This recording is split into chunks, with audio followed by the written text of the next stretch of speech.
श्री हेमंत कटारे जी। माननीय सभापति महोदय, मात्रा से अधिक बारिश होने के कारण जो पूरे प्रदेश में स्थिति निर्मित हुई वो हम सब भली भांति जानते हैं। निश्चित ही किसानों का बहुत नुकसान हुआ और ये जो नुकसान हुआ ये हमारे हाथ में नहीं है, ना सरकार के हाथ में था ना हमारे हाथ में था। ये तो प्राकृतिक आपदा है, परंतु उसके बाद की जो व्यवस्था लागू होनी चाहिए थी प्रदेश में किसानों के हित में वो हमारी सरकार के हाथ में है। लेकिन क्या उसको सही मायने में लागू किया गया है, प्रश्न ये उठता है। यदि किसी भी किसान का नुकसान होता है तो सबसे पहला क्रम होता है कि वहां पटवारी जाए, साथ में ग्राम सेवक जाए और एक सर्वे करे और उस सर्वे में यह स्पष्ट होना चाहिए कि कितना नुकसान हुआ है और जो नुकसान हुआ है उसके अनुसार सरकार को उसको मुआवजे की राशि दी जानी चाहिए। मैं अपनी विधानसभा अटेर क्षेत्र का उदाहरण देके बताना चाहता हूं, इस प्रक्रिया का पालन कहीं भी नहीं हुआ है। मैंने माननीय मुख्यमंत्री जी को पत्र लिखा दिनांक 1/8/2025 को, जिसमें कि लगभग दो दर्जन से अधिक गांव का मैंने उल्लेख किया। बाढ़ और अतिवर्षा के कारण जो स्थिति विकसित हुई और जो नुकसान वहां पर हुआ कृषकों का, मुआवजा तो बहुत दूर की बात है माननीय सभापति महोदय, वहां पर आज दिनांक तक सर्वे भी नहीं हुआ है। और जो कुछ और जगह है भिंड जिले में जहां सर्वे हुआ, कहिए गोहद में, लाहौर में सर्वे हुआ, तो जहां 80% नुकसान था, जैसा कि अभी मेरे भाई सुरेश राजे जी बता रहे थे, वहां पर कहीं 20% दिखा दिया। और जब 20% की भी राशि रिलीज करने की बात आई तो वहां पे एक लोकल व्यक्ति गया वसूली करने के लिए और बोला इसमें से अगर 25-30% कमीशन देगा तो ये राशि रिलीज होगी, नहीं तो ये राशि भी नहीं मिलेगी किसान को। ये वास्तविक स्थिति पूरे प्रदेश की है। कृषि विभाग का सबसे महत्वपूर्ण कड़ी जो कृषकों को लाभान्वित करता है विभाग और सरकार के द्वारा, वो होता है ग्राम सेवक। मैं माननीय कृषि मंत्री जी का ध्यान आकर्षित आपके माध्यम से करते हुए कहना चाहूंगा कि मध्य प्रदेश में जो भी ग्राम सेवक है, क्या वो अपना दायित्व सही से निभा रहे हैं? क्या ग्राम सेवक जिनको सरकार के निर्देश हैं कि उनको मुख्यालय में अपनी ग्राम पंचायत में ही निवासरत रह के हितकारी जितनी योजनाएं हैं कृषि से संबंधित उनको कृषकों तक पहुंचाना, क्या वो पहुंचा रहे हैं?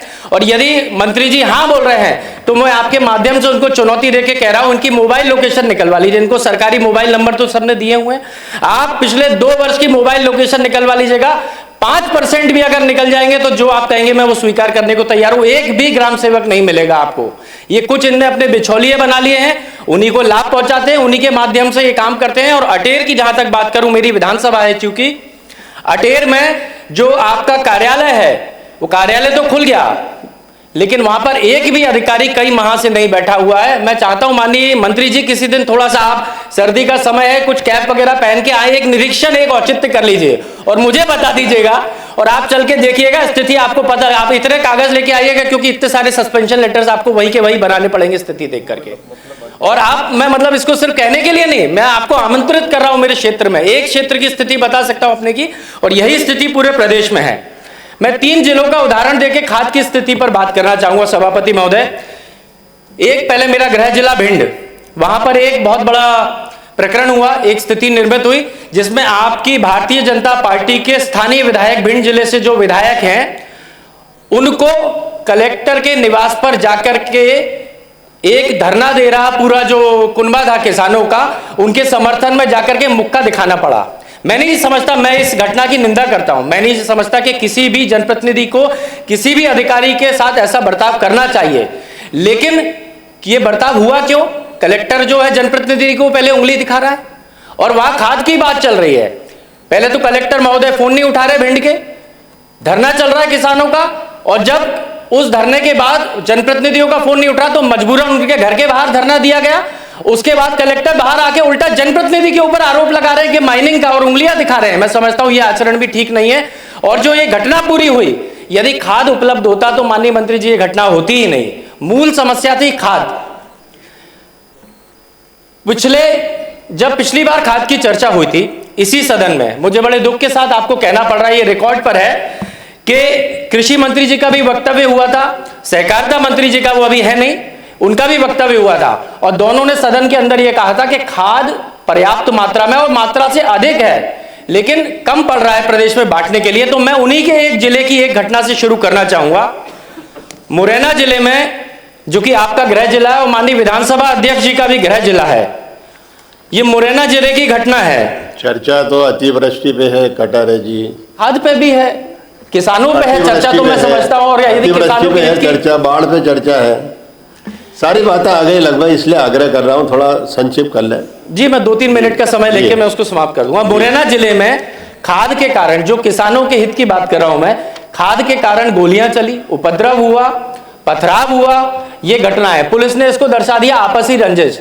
क्या खाद के गोदाम के बाहर जाकर के कोई आपसी रंजिश निकालेगा? पुलिस को भी शर्म नहीं है? क्या दर्शा रहे हो आप किस चीज को? भाई आपसी रंजिश वहां का आदमी अपने गांव में सामने जाके निकाल लेता है, उसके लिए खाद के गोदाम पे नहीं जाता। ये मुरैना जिले का प्रकरण है, क्योंकि आपके माननीय मंत्री जी का खुद का गृह जिला है। केंद्रीय कृषि मंत्री हैं शिवराज सिंह चौहान साहब, ये उनके गृह जिले का प्रकरण है। और उनके गृह जिले में नकली खाद और बीज वितरित हो रहा है, ये उस बात को स्वीकार कर रहे हैं, क्योंकि उन्होंने उसके बाद कथन दिया कि इन कंपनियों के ऊपर FIR दर्ज होगी। ये केंद्रीय कृषि मंत्री जी के गृह जिले की स्थिति है। और हमारे भिंड जिले में लाहौर कस्बे में 28,000 बोरी आवंटित हुई थी किसानों के लिए। और सभापति महोदय, मैं आपके माध्यम से बताना चाहता हूं कि 23,000 बोरियां उनमें से गायब हो गई। और यह प्रकरण सिद्ध हो चुका है, इस पर टर्मिनेशन हुआ एक जूनियर अधिकारी का। 23,028 में से गायब हो गई हैं। तो क्या मिला किसानों को? ठेंगा। इसके बाद आप भिंड में आ जाइए, भिंड और अटेर में। अटेर में तो कोई बैठता नहीं, भिंड के माध्यम से जो अटेर में भी वितरण होता है, वहां पर एक RO के अगेंस्ट 2-2 खाद को, मतलब 2-2 बार खाद दिया गया, एक रिलीज ऑर्डर के अगेंस्ट। ये ऑन रिकॉर्ड है। तो कुल मिला के 50% खाद जो है भ्रष्टाचार की भेंट चढ़ गया। हमारे वहां पे अभी नए पदस्थ किए गए कोई के पांडे जी DDA, वो सुनते ही नहीं है। मीडिया वाले जब उनसे जाकर के कहते हैं कि ये खाद की स्थिति ऐसी है, तो बोलते हैं खाद बांटना मेरा काम नहीं। तो इनका काम क्या है, स्पष्ट कीजिए। मैं तो कहता हूं ऐसे अधिकारियों के ऊपर आपको कार्रवाई करना चाहिए माननीय मंत्री जी। मैं, क्योंकि आपने समय की सीमा में बाधा हुआ है, मैं अपनी बात को जो इतना ही कहकर के समाप्त कर देता हूं कि जो स्थिति है, जो कथन सदन के अंदर दिए जा रहे हैं माननीय मंत्री जी द्वारा कि खाद पर्याप्त मात्रा में, उन कथनों को वापस लेना चाहिए, उन पर उनको व्यक्त करना चाहिए ये बात कि वो कथन गलती से या असत्य कथन दिए गए हैं। वास्तविक स्थिति प्रदेश की ये है कि ये हजारों की भीड़ खड़ी हुई है, कहीं पथराव हो रहा है, कहीं गोली हो रही है, कहीं आंसू निकल रहे हैं लोगों के, किसानों के। ये सब नकली नहीं है, ये भीड़ नकली नहीं है किसानों की। वास्तविकता यह है कि खाद कहीं पर भी उपलब्ध नहीं है। और जो अतिवृष्टि के कारण जो नुकसान किसानों का, मध्य प्रदेश के किसानों का हुआ है, उनको मुआवजा कहीं पर भी नहीं मिला है, कहीं पर भी सही सर्वे नहीं हुए। तो थोड़ी सी संवेदनशीलता दिखानी चाहिए और इन किसानों के हित में सही निर्णय लेना चाहिए। बहुत बहुत धन्यवाद। बहुत बहुत धन्यवाद हेमंत जी।